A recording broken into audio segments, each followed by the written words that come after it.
Rice transplanter की सहायता से साफ सुथरे ढंग से और कुशलतापूर्वक धान की रोपाई की जा सकती है, लेकिन इस्तेमाल में लाई जाने वाली नर्सरी राइस ट्रांसप्लांटर के लिए उपयुक्त होनी चाहिए, जिससे कि रोपाई सुचारू रूप से हो सके और बढ़ोतरी में बाधा ना आए। यहां हम संक्षेप में राइस ट्रांसप्लांटर का इस्तेमाल कर रोपाई के लिए नर्सरी का प्रबंधन करने की विधियों और बरती जाने वाली सावधानियों पर चर्चा करेंगे।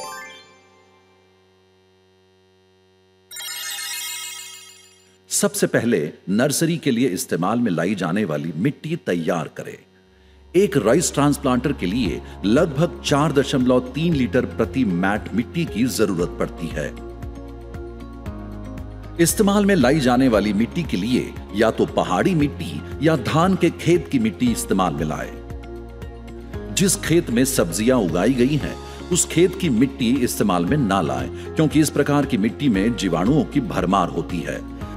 पहाड़ी मिट्टी इस्तेमाल में लाने के लिए सबसे पहले ऊपरी परत हटाकर अलग कर दें। मिट्टी की ऊपरी परत इस्तेमाल में ना लाएं, क्योंकि इसमें जीवाणुओं की भरमार होती है। धान के खेत की मिट्टी इस्तेमाल में लाने की स्थिति में खरपतवार और पुआल आदि के कचरे से मुक्त मिट्टी इस्तेमाल में लाएं। मिट्टी अच्छी और पूरी तरह से सूखी होनी चाहिए। मिट्टी सूख जाने के बाद बड़े ढेलों को तोड़कर मसल दें। इसके बाद मिट्टी के बड़े ढेलों, कंकड़ पत्थर या लकड़ी आदि के टुकड़ों को हटाने के लिए 4 से 6 मिलीमीटर की जाली वाली छलनी से मिट्टी को छान ले। छलनी से छनी हुई मिट्टी को किसी बोरी में रखकर शीट से ढक दे, जिससे कि ये गीली ना होने पाए या उसमें कंकड़ पत्थर या धूल आदि ना मिल जाए। अब आइए नर्सरी तैयार करने की विधि पर एक नजर डालें। नर्सरी के लिए इस प्रकार के धान के खेत का चयन कीजिए, जिससे आसानी से पानी निकाला जा सकता है। जुताई कर मिट्टी तोड़ने और सतह को समान रूप से समतल बनाने के लिए रोटरी टिलर का इस्तेमाल करें, नहीं तो नर्सरी की बढ़ोतरी एक समान नहीं होगी। इस प्रकार के खेत की मिट्टी का इस्तेमाल करने से बचें जिसमें सब्जियां उगाई गई हो, क्योंकि इस प्रकार के खेत की मिट्टी में जीवाणुओं की भरमार होती है। नर्सरी को सुगमता पूर्वक पानी देने के लिए नर्सरी के दोनों तरफ नालियां बनाएं।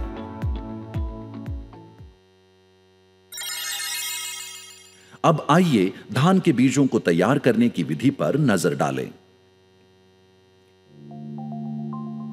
अनुशंसित या किसी प्रतिष्ठित एजेंसी द्वारा गारंटी शुदा धान के बीजों का इस्तेमाल करें। घर पर रखे धान के बीजों का इस्तेमाल करते समय विशिष्ट गुरुत्व चयन के अनुसार बीजों का चयन करें। इस तरह आप सबसे अच्छे बीजों का चयन कर पाएंगे, जिससे नर्सरी की एक समान बढ़ोतरी सुनिश्चित होगी।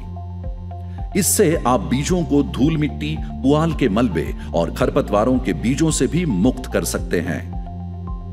धान के बीजों को पानी में भिगो दीजिए। कुछ बीज पानी में डालते ही नीचे बैठ जाएंगे, जबकि अन्य सतह पर तैरते रहेंगे। इस बात की पूरी संभावना होती है कि तैरने वाले बीज भरे हुए नहीं है या अंकुरित नहीं हो सकते हैं। एक जालीदार टोकरी से उन्हें छान कर निकाल ले और बुवाई के लिए उनको इस्तेमाल में ना लाएं। नमकीन पानी का इस्तेमाल करने से चयन और ज्यादा बेहतर हो सकता है। 10 लीटर पानी में 1.5 किलोग्राम नमक मिलाकर नमकीन पानी तैयार करें और विशिष्ट गुरुत्व समायोजित कर 1.08 पर रखें।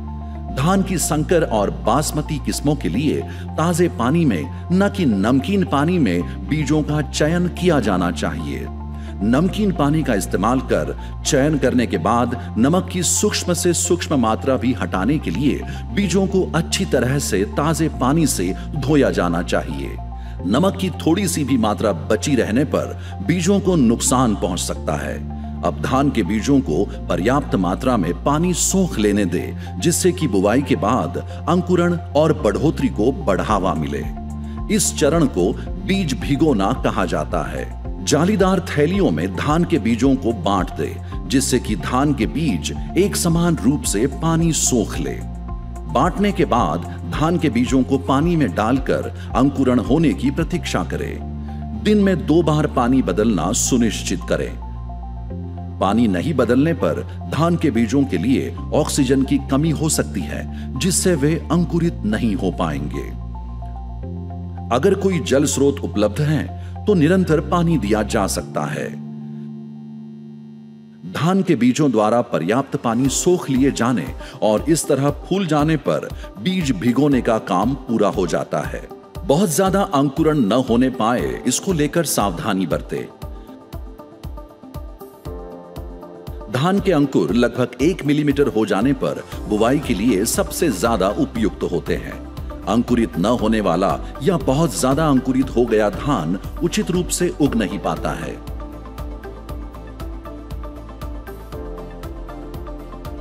धान के बीजों का अंकुरण पूरा हो जाने पर उन्हें छाया में सुखाया जाना चाहिए।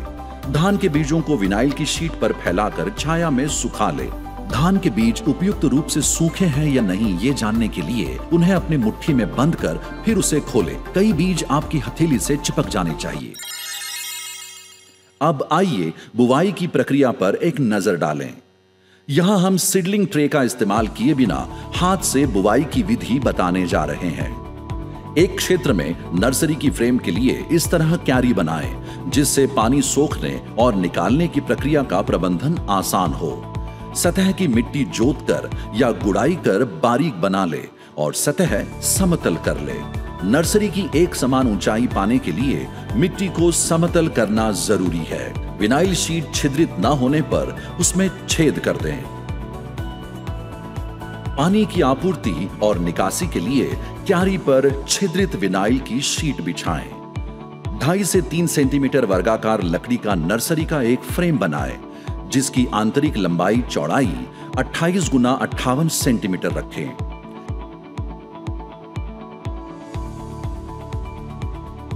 क्यारी की मिट्टी 2 से 2.3 सेंटीमीटर की मोटाई में होनी चाहिए और सतह समतल होनी चाहिए। अब बारी आती है पानी देने की। पानी की बौछार करने वाले वाटरिंग कैन इस्तेमाल में लाएं। जब तक कि शीट से होकर रिसने वाला पानी सोख नहीं लिया जाता है। 1 से 1.5 लीटर पानी प्रति मैट की अनुशंसित दर से सिंचाई की जानी चाहिए। इसके बाद आइए हाथ से बुवाई के लिए इस्तेमाल की जाने वाली मशीन इस्तेमाल करने की विधि पर नजर डालें। बुवाई करने वाली मशीन चलाने के लिए पटरियों के रूप में इस्तेमाल करने के लिए लकड़ी का एक फ्रेम बनाएं। फ्रेम इस प्रकार बनाएं कि ये नर्सरी की फ्रेम के अनुरूप फिट बैठे। चित्र में अनुशंसित लंबाई चौड़ाई दर्शाई गई है। अगर पटरियों के लिए लकड़ी का फ्रेम इस्तेमाल में नहीं लाया जाता है तो नर्सरी की फ्रेम के दोनों तरफ लगी पटरियों पर बुवाई करने वाली मशीन को धकेलकर बीजों की बुवाई कर उन्हें मिट्टी से ढकने का काम किया जा सकता है। बोए जाने वाले बीजों की मात्रा तय करने के लिए पहले परीक्षण के तौर पर बुवाई की जानी चाहिए। फ्रेम पर बुवाई करने वाली मशीन चलाकर बुवाई करें। विषमता से बचने के लिए स्थिर गति से चले। तेज गति से चलने पर कम बीजों की बुवाई होती है और धीमी गति से चलने पर अधिक होती है। अगर कोई क्षेत्र बीज रहित रह जाता है तो वहां हाथ से बुवाई करें। धान के बीजों को मिट्टी से ढकने के लिए बुवाई करने वाली मशीन पर दोलन करने वाली प्लेटें लगाएं। फ्रेम के ऊपर उसे मिट्टी से ढकने के लिए बुवाई करने वाली मशीन चलाएं। कई बार ये प्रक्रिया दोहराएं जब तक कि मिट्टी की परत बीजों को ढकने के लिए पर्याप्त मोटी ना हो जाए। विषमता से बचने के लिए स्थिर गति से चले। इसके बाद अभी तक जो क्षेत्र मिट्टी की परत से नहीं ढक पाया है उस पर हाथ से मिट्टी डालें, जैसे कि फ्रेम के किनारे वाले हिस्से। हाथ से बुवाई के लिए क्यारी की मिट्टी में हाथ से समान रूप से बीजों की बुवाई करें। दिन के दौरान बहुत ज्यादा तापमान या भापार से झुलसने से बचने के लिए समय समय पर हवादार बनाते रहें। अंत में यहां बुआई बाद प्रबंधन के संबंध में कुछ अनुशंसाएं की गई हैं। सभी आंखों की ऊंचाई लगभग 5 मिलीमीटर हो जाने पर अंकुरण पूरा हो जाता है। ध्यान रखें कि नर्सरी सूख कर मरने ना पाए, लेकिन बहुत अधिक पानी से नर्सरी कमजोर पड़ जाएगी। बहुत ज्यादा सूखा होने से बचाने पर ध्यान देते हुए नर्सरी को ठीक से पानी दे। नर्सरी की पत्तियों को धूप से होने वाले नुकसान से बचाने के लिए और अचानक बारिश द्वारा नर्सरी को बहा ले जाने से बचाने के लिए नर्सरी की सभी ट्रे को जाली से ढक दे। नर्सरी की ऊंचाई 10 से 15 सेंटीमीटर हो जाने पर और पत्तियों की संख्या 2 से 2.5 हो जाने पर नर्सरी ट्रांसप्लांटर से रोपाई के लिए तैयार हो जाती है। खेत में ले जाते समय तैयार नर्सरी का सावधानी से रखरखाव करें। आपने अभी जाना कि राइस ट्रांसप्लांटर्स के लिए उपयुक्त नर्सरी उगाने की विधि क्या है। ट्रांसप्लांटर के लिए उपयुक्त स्वस्थ नर्सरी का पोषण कर आप धान की अच्छी नर्सरी उगा सकते हैं और राइस ट्रांसप्लांटर के कई फायदों का पूरा इस्तेमाल कर भरपूर पैदावार की अपेक्षा कर सकते हैं। ये काम करने के लिए आपको उत्तम नर्सरी प्रबंधन में महारत हासिल करनी होगी।